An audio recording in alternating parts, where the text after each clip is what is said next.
what we do at the end of the podcast over summer is roll through a bit of rugby league information. And keen observers would have noted that most of these rugby league observations come directly from the newsletter on a Monday. So if you're signed up to the newsletter, you already know all of this shit. And to be honest, if you're reading the niche cache, listening to the niche cache, following the niche cache, you already know this shit. Because we repeat. To be honest, that's all we do. We just repeat stuff over and over again across all these sports, themes, trends. They get repeated and we just keep hammering it home until someone pays attention. Yesterday in the newsletter, I did a stats profile for the 2024 New Zealand Warriors, the Aotearoa Warriors, who have given up the Temple of Mount Smart to Auckland FC for the summer. But they will return. They will return to the Temple of Mount Smart in a couple of months. Imagine there might be an overlap with the bit of AFC. Yeah, I'm not sure. I hadn't thought about that. With the Temple of Mount Smart, but that's all good because it's a great stadium. Great place to watch rectangular sports. So the NRL.com, when you try and do statistics by an average, so we go team statistics, we go full table, we go 2024, okay, we can't use the totals because some teams have played 27 games, some teams have played 24 games. None of that's useful. We go average, and every team, we got 6 games, 5 games, and 7 games. So we go to NRL.com, nothing there is useful to me in this discussion. So we had to go over to foxsports.com.au and we go Fox Sports Lab and we go teams and we go averages per game and we figure out where they are ranked. So all of this is from Fox Sports and their average team stats per game. I'm going to roll through all the Warriors rankings. This is not all the stats that Fox Sports Lab offers, just some crucial ones because some of them aren't that useful. I'll just rank where the Warriors, I will list where the Warriors were ranked and then I'll get into a couple of key points. Just bear with me because we've got a few stats here to work through. Points scored 11th. Tries scored 12th. Runs 2nd. Run meters 3rd. Line breaks 13th. Tackle breaks 6th. Offloads 14th. Tackled in opposition 20 1st. Completion rate 1st. Goal kicking 13th. Kicks 4th. Kick meters 9th. Forced dropouts 5th. Kick return meters 2nd. Dummy half runs 13th. One pass hit ups 1st. General play passes 12th. Errors 16th. Penalties awarded 5th. Penalties conceded 11th. Points conceded 9th. Tries conceded 9th. Run meters conceded 13th. Offloads conceded 17th. Missed tackles 14th. So there's a lot of information there that probably doesn't go well on a podcast, but that was just the introduction to this segment. That's where the Warriors are ranked. Now, if we're working in, this always trips people up. Errors, the Warriors were 16th, which means they are the second best team for errors. They have made the second lowest errors by being 16th. Offloads conceded, they are 17th, meaning they conceded the lowest number of offloads per game last year, 6.2. Now I'm just going to double check these on the fly because always got to second guess yourself. That's what we're doing here. Always just second guessing yourself, making sure your ideas stand up. Offloads conceded. Yep, Warriors 6.2. First, Storm 10.5, Broncos 10.2, Dolphins 10. So that's correct. The Warriors were the only team below 7 offloads conceded per game. Wow. So when we're working in like errors and offloads conceded, 16th or 17th means you're first or second in the NRL. Missed tackles, 14th. That means you're fourth for the amount of missed tackles you're making. Then we get into, so if you're listening closely, the Warriors were first for tackled in opposition 20, first for completion rate, second for kick return meters, first for one pass hit ups, third for run meters per game. Being, let's go points scored. What did I say? Points scored, they were 11th, but they were first in tackled in opposition 20 and first in completion rate. So the Warriors had the best. And the run meters counts towards that as well, doesn't it? Like they're getting up into the territory. Correct. And maybe not scoring the points. Correct. If you just let me finish the idea there. So the Warriors have the best completion rate in the NRL. And as you said, they have no issues getting downfield. Said it all summer. The Warriors get downfield, but it starts with kick return meters because they're second. They were second. So the Warriors were second. This is how the Warriors get downfield, basically. They were second for kick return meters, first for one pass hit ups, first for completion rate, and first for tackled in opposition 20. So the Warriors, again, I'm just going to repeat myself. So they have no issues getting downfield. They had issues scoring points. Now, if you're questioning me on a hostile day, or I'm feeling a bit aggressive, a little bit robust, rather confident, which isn't very often, some of that feels like the duty of the halfback. Right? So that's something to watch out for. But I'm working in a few different ideas here. That's a basic Warriors game model. Because they weren't very high in offloads. 14th in offloads. So they're not a very high offloading team. A lot of these stats, if the Warriors are ranked between 6th and 13th, there's not much to learn there. That's just kind of middle of the NRL. Bit of housekeeping. So the Warriors don't offload much, but they're first in completion rate. Now they also, so they don't score many points, but they have no issues getting downfield. Run meters, we've talked about that before. But then you get into the game kind of model, the game style. One pass hit ups tells you a lot. General play passes, they're also 12th. So this should make sense to you. One pass hit ups, they're first. General play passes, they're 12th. If you're doing the most one pass hit ups, you're probably not going to have many passes, right? It's like if you're playing Route 1 soccer, football, you're not going to be having Barcelona levels of passing. It seems rather obvious.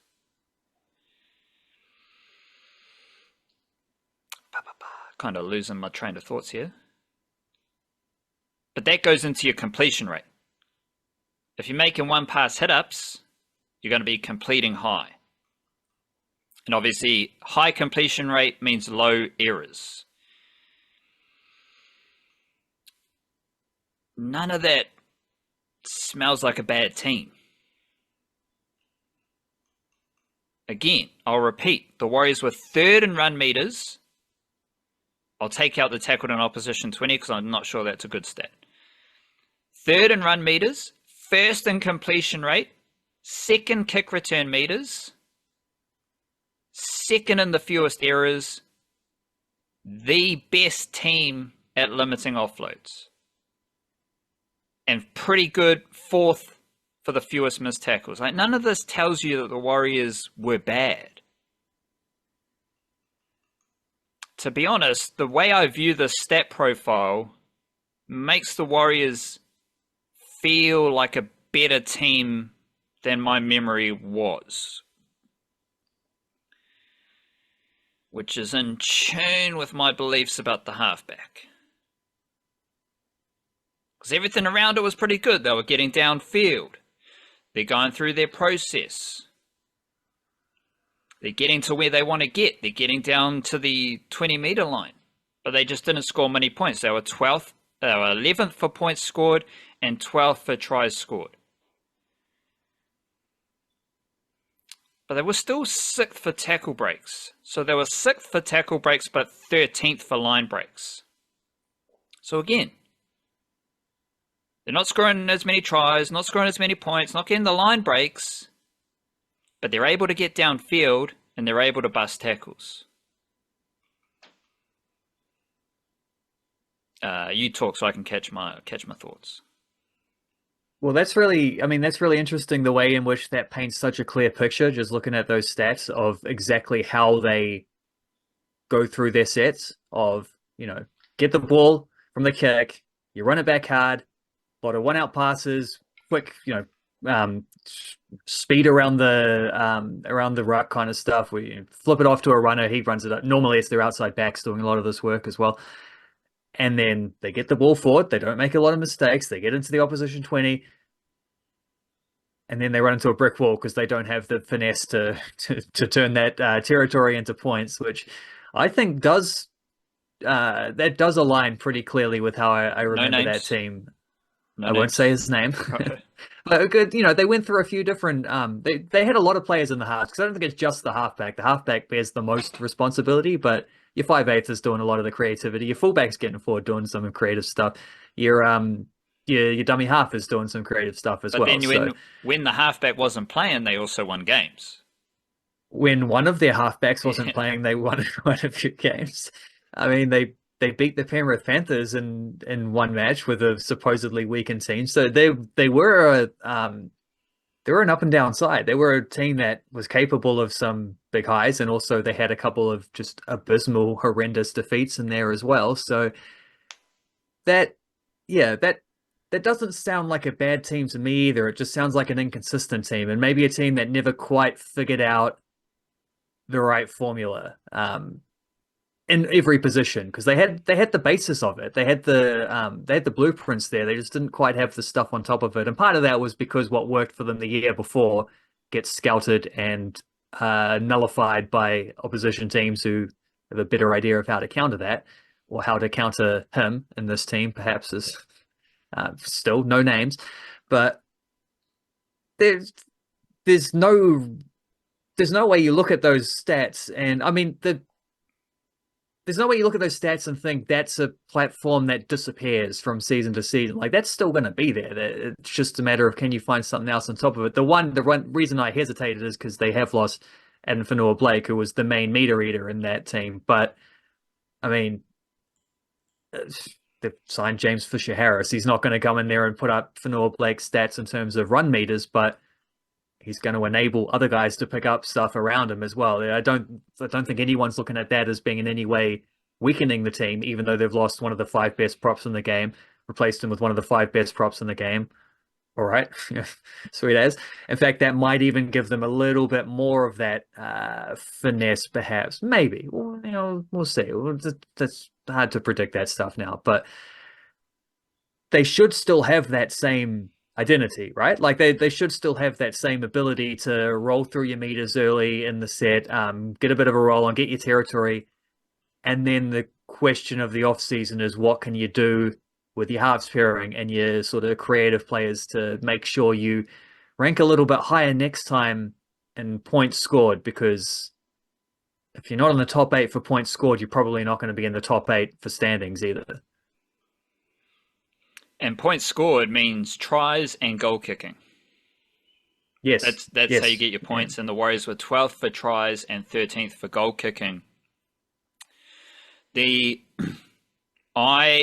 me, thinking back, I don't have the stats for 2023, but I think it's fairly similar.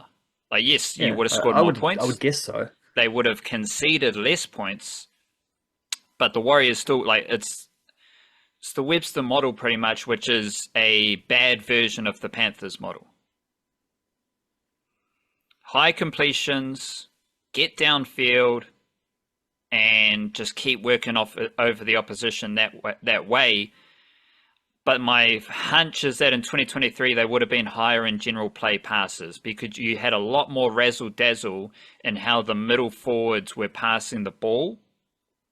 And a lot of tries came from players who were not the halves passing other players into gaps.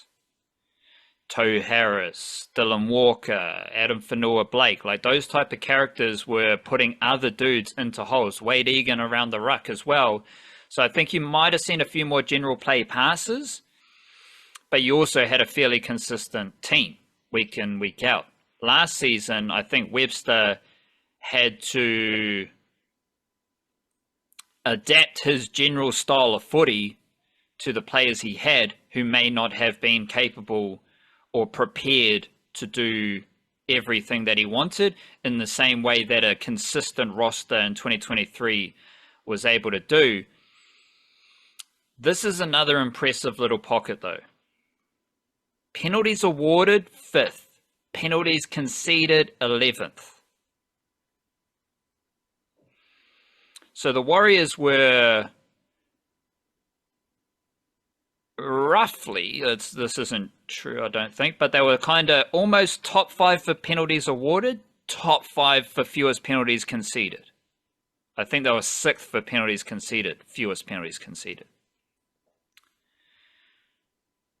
Again, that's a good team. And that's not a team that's getting, all Warriors fans and believers of the referee will understand that maybe the penalties conceded came in, or more so penalties not awarded and penalties conceded came in very high profile moments. But generally, I don't know how you can look at the Warriors being 5th for penalties awarded and 11th for penalties conceded and think the refs are screwing over the Warriors, or the Warriors are ill-disciplined. I think that tells you that the Warriors fairly good with the referees. Penalties awarded, penalties conceded. They're not in the middle. They're closer to the better zones in both of those stats. Now again, points conceded 9th, tries conceded 9th, run meters conceded 13th, offloads conceded 17th. None of that's bad. Sure, it can all be better. Maybe top 8 points conceded, maybe top 8 tries conceded. Or should I say top 8 for the fewest points conceded, fewest tries conceded. But the Warriors were 13th for run meters conceded, which means they were the 5th-ish best team for run meters conceded. And if you are top 5-ish for fewest run meters conceded, and you are the best team at conceding the fewest offloads, you're winning a collision or two. You're stopping the meters, but you're also stopping the offload. Now, some of that's collision, some of that is contact, some of that's aggression.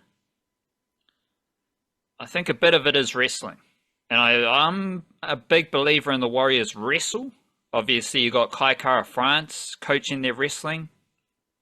You've got a lot more, just by that straight up and down, you've got a lot more MMA grappling involved in how they wrestle. Like, it's not just like you're getting a jiu-jitsu dude in to coach you on points and try and integrate it into rugby league. It's not like you've got an Olympic wrestling dude coaching you how to do things and trying to figure out how to get into rugby league.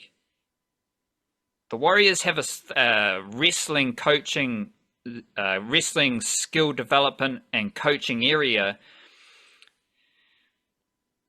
which to me seems and appears, and I believe is perfectly aligned with rugby league.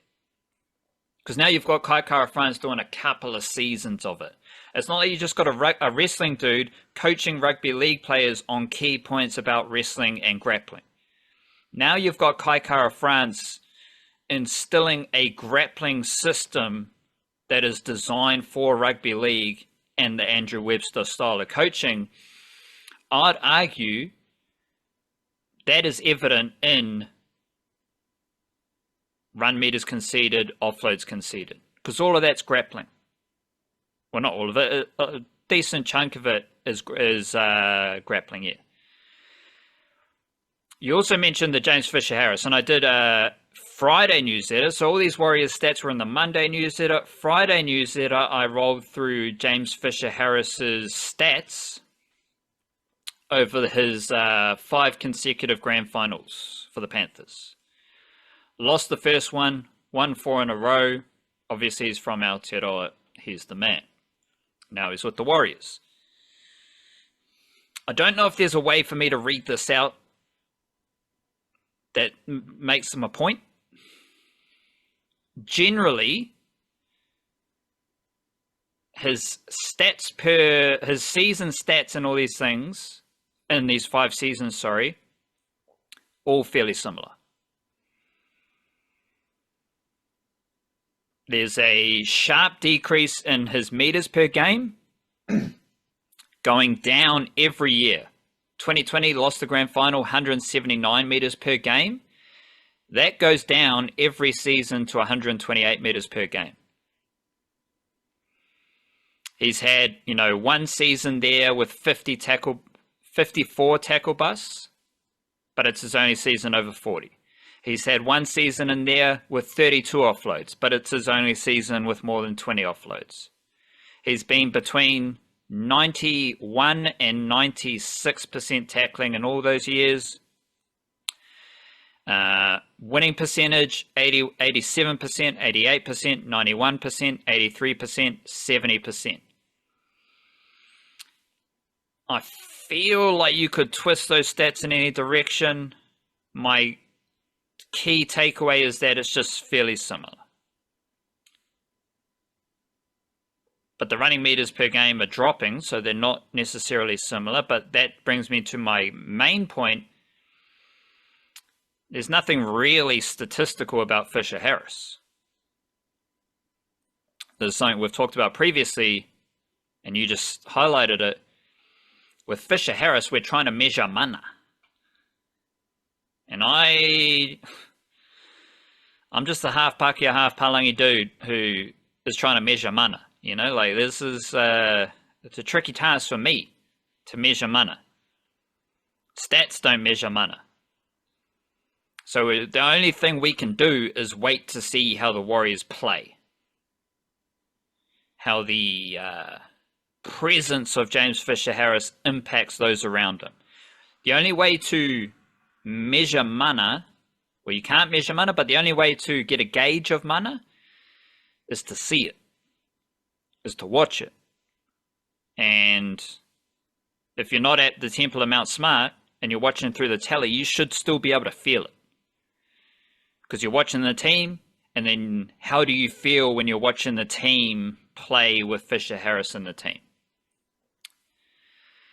But I do think Fisher-Harris is going to work well in a team that has no issues getting downfield and was pretty good in their run meters conceded, offloads conceded, was already pretty good in their missed tackle count, was already pretty good in their completion rate, and there's a lot of crossover between the Panthers and the Warriors. There's a crossover with the coach. There's juniors who have gone from the Panthers to the Warriors. I think there's crossover in the style. I think there's crossover in the development pipeline. Now you're bringing in Fisher-Harris, who, let's be honest, he's bringing the Panthers. He is bringing a lot of Panthers energy to the Warriors. So I think that's going to be useful as well. But the one thing I kept coming back to was there will be a moment in the first game, I'm pretty confident, the first NRL game, where you're going to have Fisher Harris and Mitchell Barnett standing next to each other in the defensive line. And that's not going to be somewhere you want to run to. Because Mitchell Barnett, he's a bit of a psycho in a lovely way. Fisher Harris, he's a bit of a psycho in a lovely way. Both have, I think in the future we will be able to measure individual line speed, but we can't measure individual line speed right now. But you're going to have Mitchell Barnett and James Fisher Harris as individuals and maybe driving them together as a duo, as a unit, and with other players. I think we're going to have some sort of line speed that Warriors fans haven't seen before. Because the line speed has never been anything associated with the Warriors in my lifetime. And I think if you sprinkle in a bit of Aaron Clark aggression, if you sprinkle in a bit of Marata Niokore aggression, and you start to go out wider, you see a bit of Ali Leotawa, he's going to monster some blokes. Dimitri Vaimonga's going to monster some blokes. Watane Zelezniak loves to rush in off the edge and monster blokes. Okay, we've got a halfback, we've got a utility, Harris Tavita. One of his key strengths is smashing people. He always does it. Now you're starting to see like something that I think Warriors fans can look forward to is how all those pieces come together on top of the foundation of that stat profile, which is,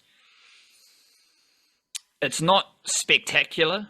It obviously wasn't NRL leading, but there were enough positive signs, and they were first or the best team in a bunch of those stats, which makes me think that the foundations are pretty good. And while we can't measure the mana of Fisher Harris, we can build out the view, the vista of how the pieces might come together. Yeah, I mean, the measuring mana idea, the person I thought of the most in terms of the sports that I cover closely was Steven Adams. And I think it's one of the reasons why I like that plus-minus stat, especially when it comes to Steven Adams a lot, is because it doesn't seem to say anything specific. It's not even an individual stat, really. It's just saying, did the team outscore the other team while this guy was on the court? Well, he didn't have to have scored any of those points. He didn't have to have gotten any of those rebounds for that to be necessarily the case. But I think that's why I like it, because it's kind of a holistic stat. It just tells you were the team winning. And the nice, boiled down to its very essence, were the team winning in those minutes. If you have a player where they continually seem to be winning during those minutes, it doesn't necessarily tell a full story, but at least gives you a hint of some kind of, this guy's doing something. Whether there's, especially if their stats, but individual stats might be a little bit more, I don't know, mediocre or just slightly more average, or at least just not popping off the page. And yet they're still winning consistently during that, which has been the case throughout Steven Adams' career. It took a long time for people to realize that what he was doing with offensive rebounds, and that gets counted in the main box score, so that a little bit less on that. But certainly with his screen assists and his box outs and stuff like that, it took a long time for people to realize how much that was not just a useful thing where it's like, yeah, good on that guy for sticking in there and doing those things, but actually realizing, no, this is helping the teams that he plays for win games of basketball. And it's a lot harder probably to get that idea from a rugby league team, or to get that idea even from a football team. I think because you've got more players on the field at any given time, but also those are more fluid flowing games. Basketball is a little bit more, it's because it's back and forth. You can break it down into a smaller thing. You can break it down into little pieces a little bit more, and because it's American, you can break it down into pieces because that's what they like to do. harder to do that in a rugby league context. But if you could, I'm pretty sure James Fisher-Harris would be right up there. And I mean, as far as trying to find alternative ways of saying the same thing, he's been a key player on a team that's just won a bunch of championships in a row. So you don't really get much more. You're not going to get clear measuring sticks for valuing mana like that, but you can. If you could, he seems like this is as close as you're going to get to a clear case, you know. And off the top of my head, it does feel like the Panthers would go through a dip in games where Fisher-Harris and Leota were off the field, and then they'd swing back around 55th minute, 60th minute, and get back into the game, seal the win. Solely because of Fisher-Harris, not because of Nathan Cleary, Isaiah Dylan Edwards, and those dudes. But